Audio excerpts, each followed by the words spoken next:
علیکم ورحمۃ اللہ وبرکاتہ۔ وعلیکم السلام ورحمۃ اللہ وبرکاتہ۔ الحمد للہ نحمده ونستعینه ونستغفره ونعوذ باللہ من شرور انفسنا ومن سیئات اعمالنا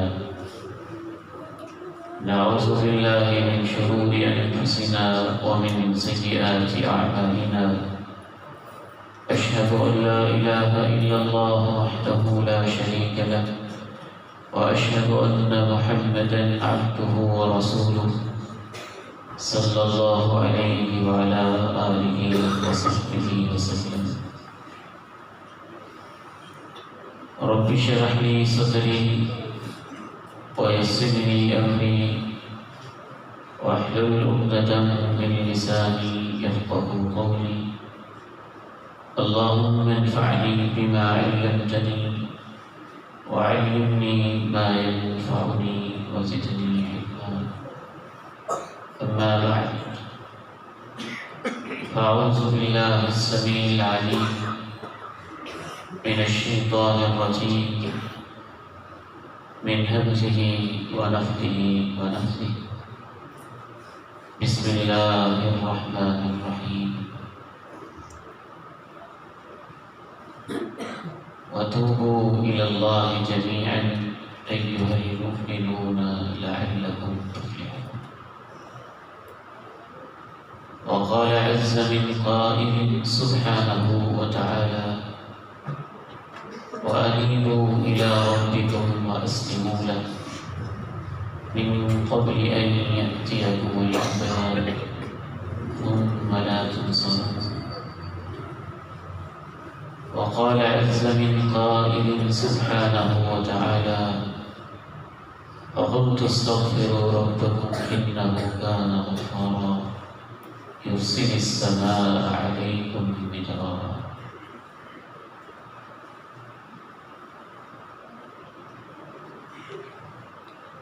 قبل قدر علماء و مشائخ، قابل عزت سفید حضور، انتہائی قابل تکریم میرے نوجوان بھائیوں، اور بہت ہی قابل شفقت و محبت میرے روحانی بیٹوں، آج کے اس اجتماع میں حاضری اور آپ سے ملاقات باعث سعادت ہے اور باعث مسرت ہے۔ دعا ہے کہ اس پروگرام کے منتظم میرے فاضل بھائی حضرت مولانا عبداللہ سلیم حفظہ اللہ ورعاہ، اللہ ان کی کاوشوں، جہود اور کوششوں کو قبول و منظور فرمائے۔ آپ سب کا بیٹھنا اور میری حاضری میں رفع جلیل قبول فرمائے۔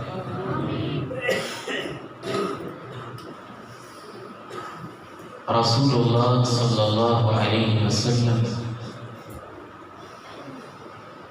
جو عظیم دین ہمارے پاس لے کر آئے، ان کا ایک بنیادی اور اہم ترین مشن یہ تھا کہ لوگ اللہ کی طرف واپس پلٹا۔ ہر پیغمبر کا یہی مشن تھا، ہر رسول کا یہی مقصد تھا، ہر نبی اسی لیے دنیا میں تشریف لایا تھا۔ لیکن کیا وجہ ہے کہ ہم اپنی زندگی میں اللہ کی طرف پلٹ کے آتے ہیں،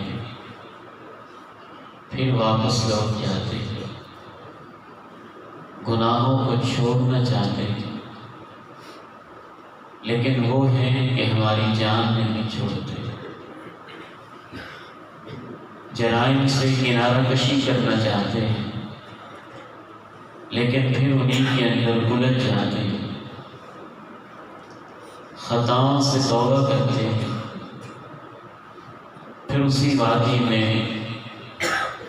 اور اسی خارزار میں واپس پلٹ آتے ہیں۔ آج اللہ کی توفیق سے اسی موضوع پر گفتگو ہوگی کہ ہم سے ایک پاکیزہ زندگی، مطہر زندگی، تزکیہ والی زندگی مستقل بنیادوں پہ شروع کیوں نہیں ہو پاتی؟ گناہ چھوڑ کے بار بار ان کو ہم دوبارہ منہ کیوں لگاتے ہیں؟ اس کی سب سے پہلی اور سب سے بنیادی وجہ علماء تزکیہ اور علماء دین کے ہاں اسے کہا جاتا ہے احتکار الذنوب،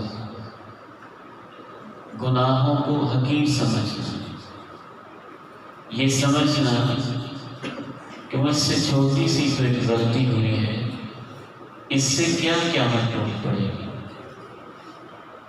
آج کا نوجوان یہ سوچتا ہے کہ میں نے فیس بک پہ 5-10 منٹ کے لیے ایک گندا کلپ دیکھ لیا تو اس سے کیا فرق پڑے گا۔ میں نے واٹس ایپ پہ ایک فحش منظر نامہ آگے سینڈ کر دیا، بھیج دیا، تو اس سے کیا مصیبت آن پڑی ہے۔ اگر میں نے اپنے موبائل میں گندی اور ننگی، برہنہ اور فاحشہ خواتین کی تصویریں سیو کر لی ہیں تو کیا ہو گیا؟ اگر ایک آدھ نماز چھوٹ گئی ہے تو کون سی قیامت آ گئی ہے؟ اگر میں ماں باپ کے آگے سے اونچا بول ہی بیٹھا تو پھر کیا ہوگا؟ تو ایک بہت بنیادی وجہ کہ ہم گناہوں کو معمولی سمجھتے ہیں۔ آئیے شریعت کی روشنی میں دیکھتے ہیں کہ جب انسان گناہوں کو معمولی سمجھتا ہے تو گناہ اس کی زندگی کے اوپر کتنے بڑے بڑے اثرات مرتب کرتے ہیں۔ جب آپ گناہ کو معمولی سمجھتے ہیں تو اس کا سب سے پہلا اثر آپ کے دل پر ایک داغ لگتا ہے، ایک دھبا لگتا ہے، ایک زنگ لگتا ہے، دل سیاہ ہوتا ہے، پھر پتھر ہوتا ہے، پھر اندھیروں میں ڈوب جاتا ہے، پھر ٹیڑھا ہوتا ہے، پھر آہستہ آہستہ بند ہو جاتا ہے، پھر اس کے اوپر مہر لگتی ہے اور ہدایت سے انسان ہمیشہ کے لیے محروم ہو جاتا ہے۔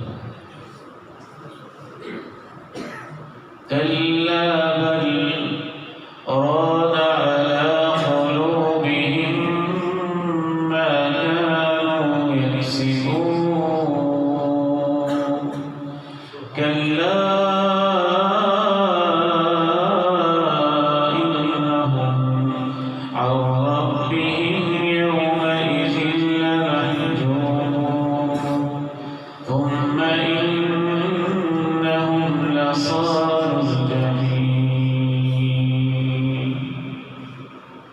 ان کے دلوں میں انہی کی حرکتوں کی وجہ سے زنگ لگتی۔ افلا يتدبرون القرآن ام على قلوب اقفالها، تالے لگ جاتے ہیں، ٹیڑھے ہو جاتے ہیں۔ فلما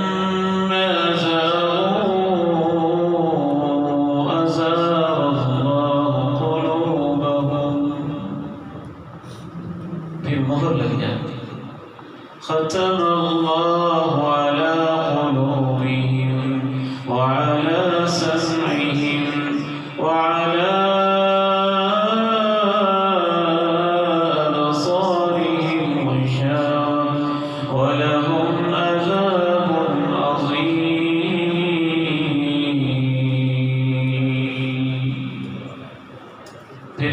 اندھیروں میں ڈوب جاتے، اتنے اندھیرے ہو جاتے۔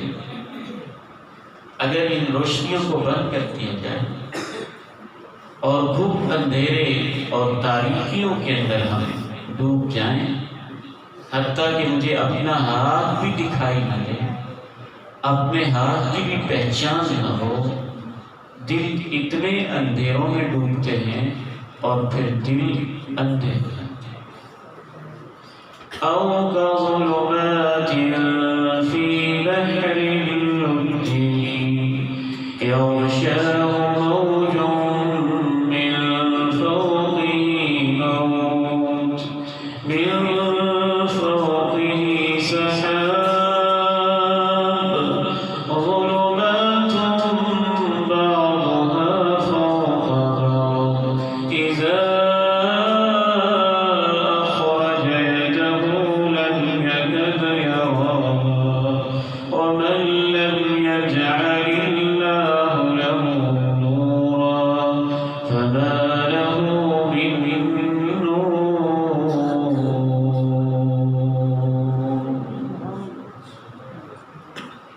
نبینے کو آپ نے دیکھا، جو آنکھوں کی بینائی سے محروم ہے، اسے پتہ نہیں چلتا یہ اونچ ہے، یہ نیچ ہے، یہ مرد ہے، یہ عورت ہے، یہاں کانٹے ہیں، یہاں پھول ہیں، دن ہے، یہ رات ہے، یہ روشنی ہے، یہ تاریکی ہے۔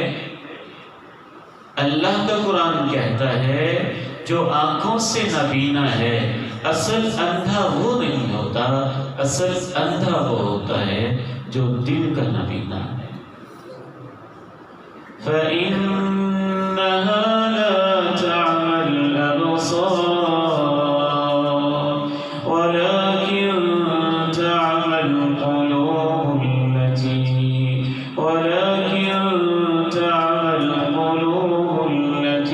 فِي الصُّدُورِ۔ جو آنکھوں کا اندھا ہے اسے آپ کانوں سے سنوا سکتے ہیں، جو آنکھوں کا اندھا ہے وہ سن کر بھی 40 سال پرانی آواز کو پہچان جاتا ہے، جو آنکھوں کا اندھا ہے اسے آپ ہاتھ پکڑ کے چلا لیتے ہیں، جو آنکھوں کا اندھا ہے وہ ٹچ کر کے چیز کو محسوس کر لیتا ہے، جو آنکھوں کا اندھا ہے وہ زبان سے ٹیسٹ کر کے چیز کی حقیقت کو پہچان جاتا ہے، جو آنکھوں کا اندھا ہے اس کے لیے ایسے سسٹم موجود ہیں کہ اپنی اس سسٹم کو سیکھنے کے بعد موبائل بھی چلا لیتا ہے، لیپ ٹاپ بھی چلا لیتا ہے، کتابیں بھی پڑھ لیتا ہے، ایم اے بھی کر لیتا ہے، پی ایچ ڈی بھی کر لیتا ہے، اور بہت سارے نابینے پروفیسر بھی بن جاتے ہیں۔ خود میرے ایسے دوست کلیگ رہے ہیں، ہمارے ساتھ پڑھاتے رہے ہیں، لیکن جس کا دل اندھا ہو جائے وہ اتنا اندھا ہوتا ہے اسے اچھائی اور برائی کی پہچان اس کے دل سے ختم ہو جاتی ہے۔ ماں روتی ہے اسے سنائی نہیں دیتا، بہنیں چیخیں مارتی ہیں لیکن اسے سجھائی نہیں دیتا، معاشرہ تڑپ تڑپ کے رہ جاتا ہے لیکن مجال ہے کہ اس کے دل کی آنکھیں بند ہیں، اس پہ کوئی اثر ہی ہو جائے۔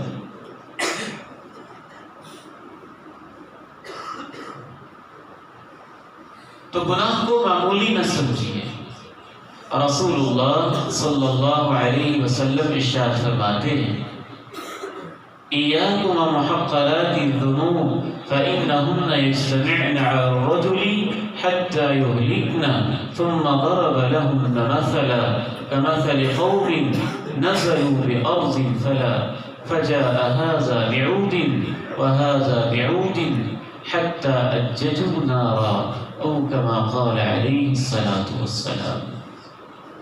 فرمایا جن کو تم معمولی سمجھتے ہو ان گناہوں سے بھی اپنا دامن بچا کے رکھنا۔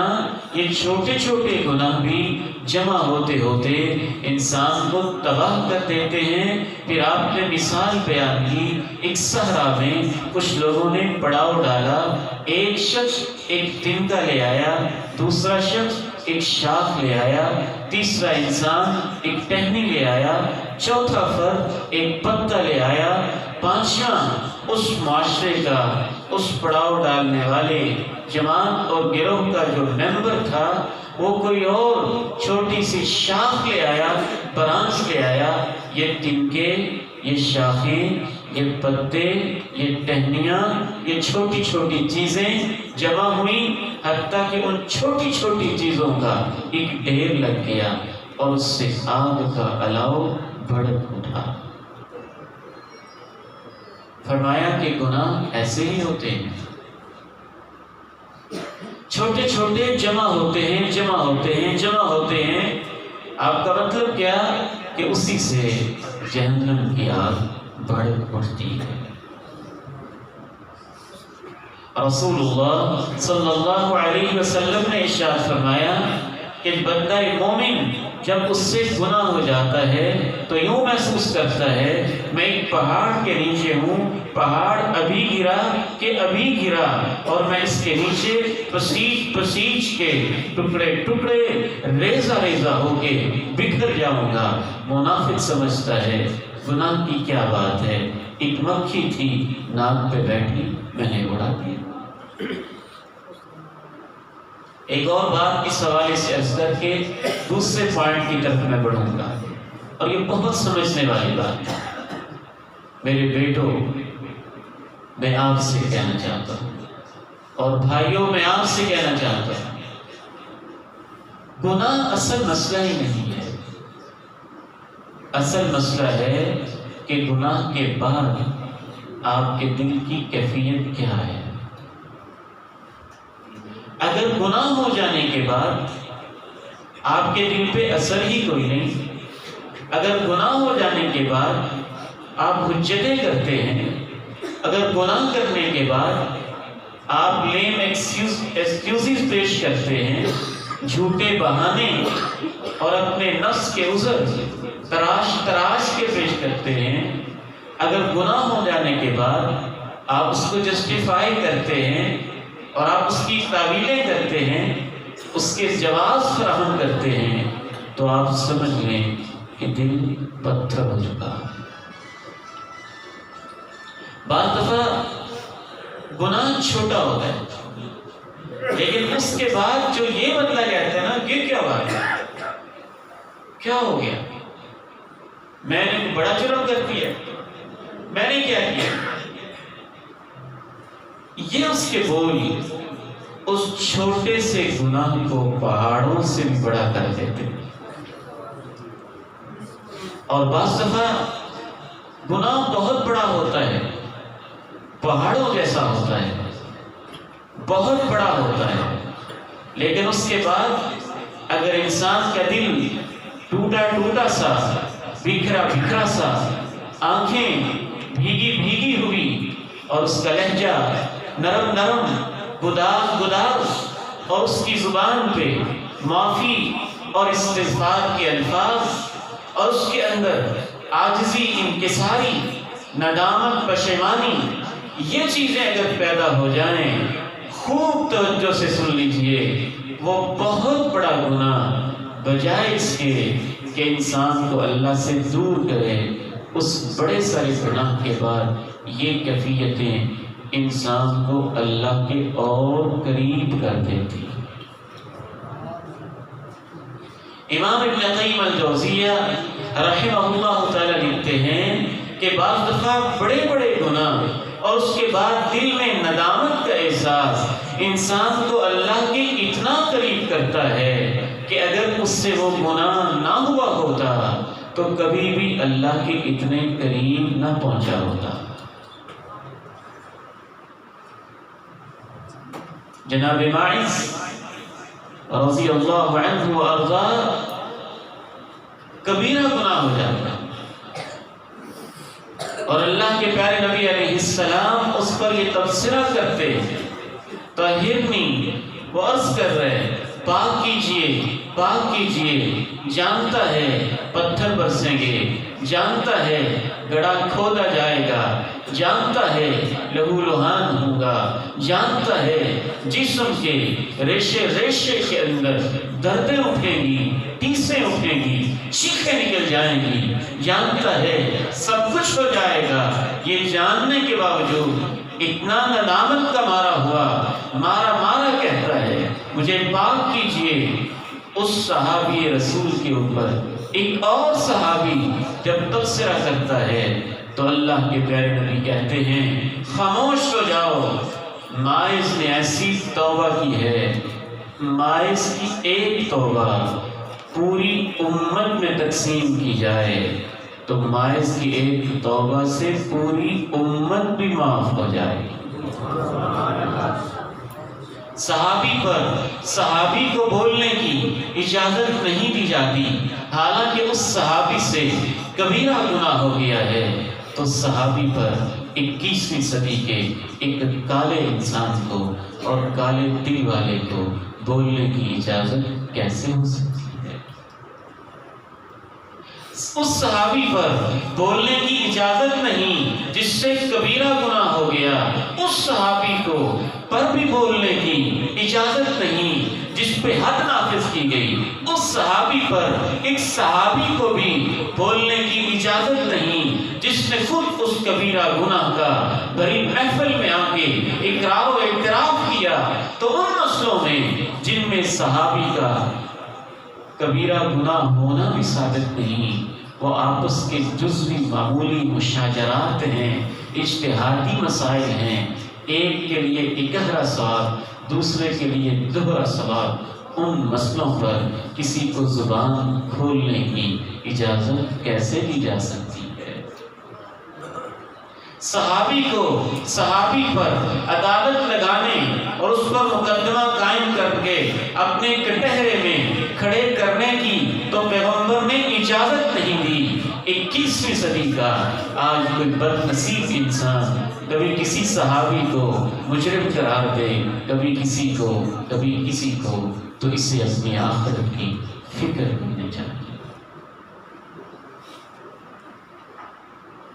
یاد رکھیے گناہ اس وجہ سے بھی معمولی نہیں ہوتے کہ گناہ اور گناہوں کو اپنی طرف کھینچتے ہیں، اور گناہوں کو اپنی طرف کھینچتے ہیں۔ پھر بہت سارے گناہ انٹر لنکڈ ہوتے ہیں، باہمی ان کا تعلق ہوتا ہے، ان کی فیملیز ہوتی ہیں، ان کے خاندان ہوتے ہیں۔ جیسے انسانوں کے خاندان ہیں، گناہوں کے خاندان۔ انسانوں کے رشتہ داریاں ہیں نا، کوئی باپ، کوئی بیٹا، کوئی بھائی، کوئی بہن، کوئی بیٹی، کوئی پوتا، کوئی نواسا، کوئی نواسی، کوئی پوتی، بے نہیں ایسے گناہوں کے بھی آپس میں بڑے گہرے رشتے ہوتے ہیں۔ جوے پہ لگے گا تو شراب بھی پیے گا، شراب پیے گا تو زنا بھی کرے گا، زنا کرے گا ہوش فلمیں بھی دیکھے گا، ہوش فلمیں دیکھے گا بے حیا بھی ہو جائے گا، بے حیا ہو جائے گا، غیرت کے جنازے بھی نکلیں گے، غیرت کے جنازے نکل جائیں گے تو اس کے گھر کے اندر بھی یہ بیماری عام ہو جائے گی۔ ایک گناہ کئی گناہوں کو اپنی طرف کھینچ لے گا۔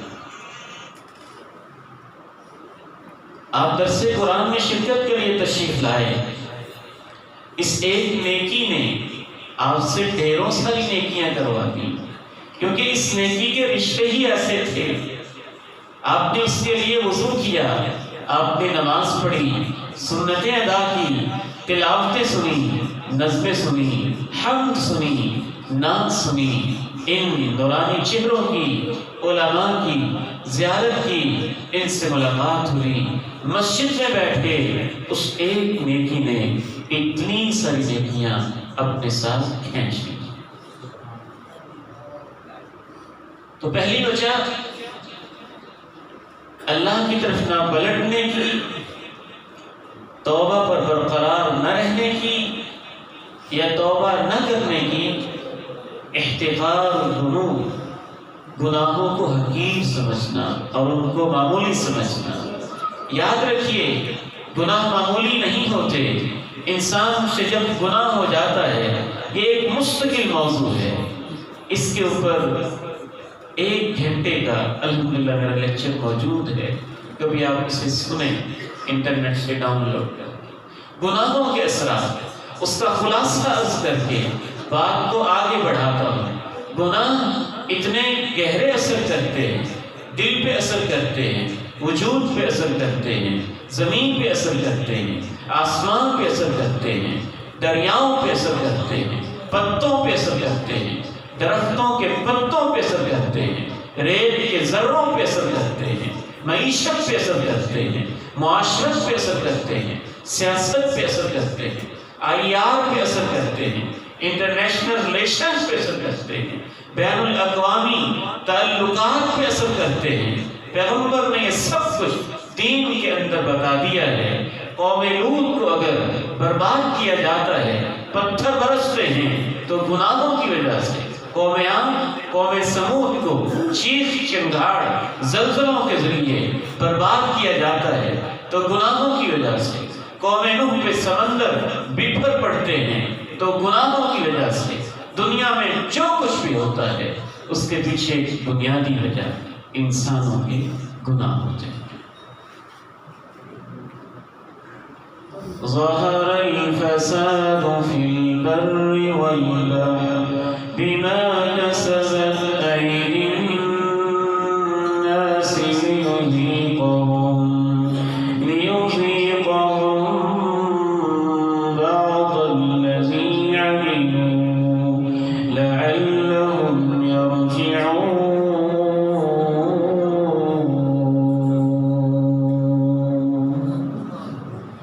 وَلَوْ يُؤَاخِذُ اللَّهُ النَّاسَ بِمَا كَسَبُوا مَا تَرَكَ عَلَى ظَهْرِهَا مِن دَابَّةٍ وَمَا أَصَابَكُم مِّن مُّصِيبَةٍ فَبِمَا كَسَبَتْ أَيْدِيكُمْ وَيَعْفُو عَن كثير وما أنتم بمعجزين في الأرض وما لكم من دون الله من ولي ولا نصير۔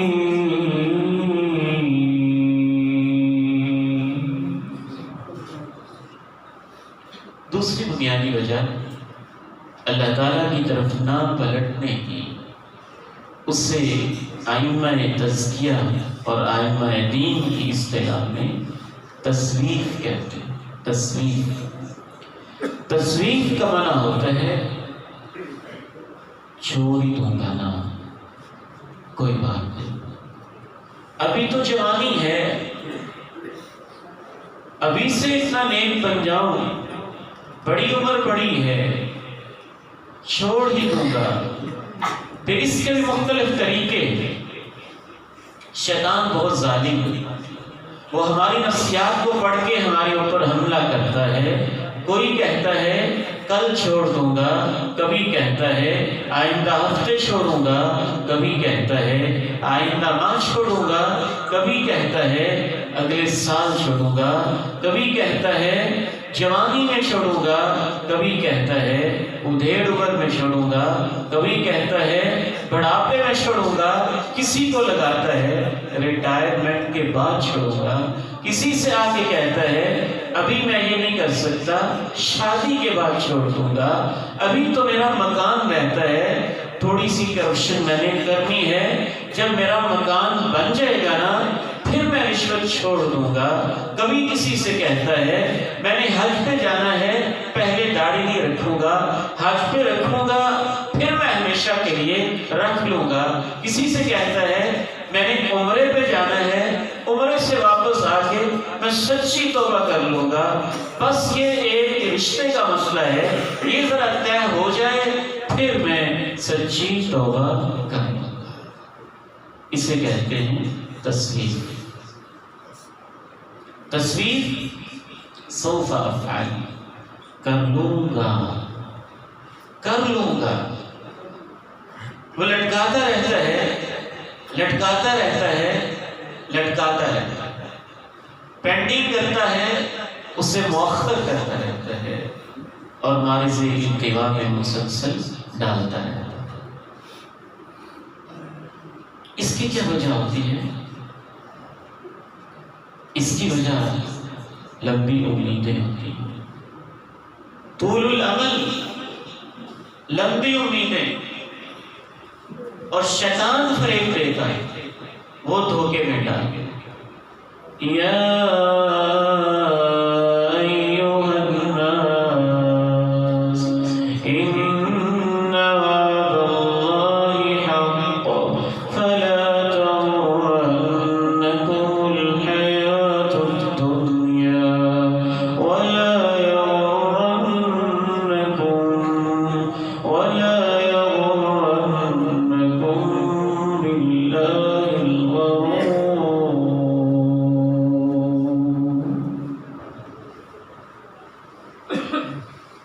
بہت مصروف ہوں، فارغ ہو جاؤں گا پھر میں بڑی نمازیں پڑھوں گا. ابھی تو جوانی ہے، انجوائمنٹ کی عمر ہے، میں ابھی مسجد کا ایک بیٹھنے والا، مسجد کا مولوی بن جاؤں، مسیتڑ ہو جاؤں، مسجد ہی کا ہو کے رہ جاؤں، اللہ اللہ کروں، نمازیں پڑھوں. ابھی میری کون سی عمر ہے؟ ابھی تو انجوائمنٹ کی عمر ہے. جب کہ عمر پختہ ہو جائے گی تو بال سفید ہو جائیں گے، بڑھاپا ہوگا تو تب میں اللہ اللہ کر لوں گا. آج میں یہاں سفر کی تیاری میں تھا، مجھے بتایا گیا کہ ماں جی کی ایک ملنے والی خاتون تھی، ملنے آتی تھی گھر میں، بہت بیمار ہے. میں نے کہا زندگی کا پتہ نہیں، ان کو پوچھتے جائیں، عیادت کریں. میں ان کے پاس گیا، میں نے کہا خالہ جی کیا حال ہے؟ رو پڑی، آنکھوں میں آنسو آ گئے، چیخیں سے نکل گئیں کہ نہیں بیٹا دعا کرنا، پریشانی یہ ہے کہ مجھ سے نماز نہیں پڑھی جاتی. آپ کہتے ہیں بڑھاپے میں پڑھیں گے، جو پڑھتے ہیں ان کی بھی رہ جاتی ہے. بڑھاپے میں تو اپنا آپ نہیں سنبھالا جاتا. اب تو 50 سال کے بعد گھٹنے جواب دینا شروع ہو جاتے ہیں، کمر میں ٹیسیں اٹھتی ہیں، سہزیں ناقص، قوا مضمحل، ارادے کمزور، اعضاء نہیں کو نزار اور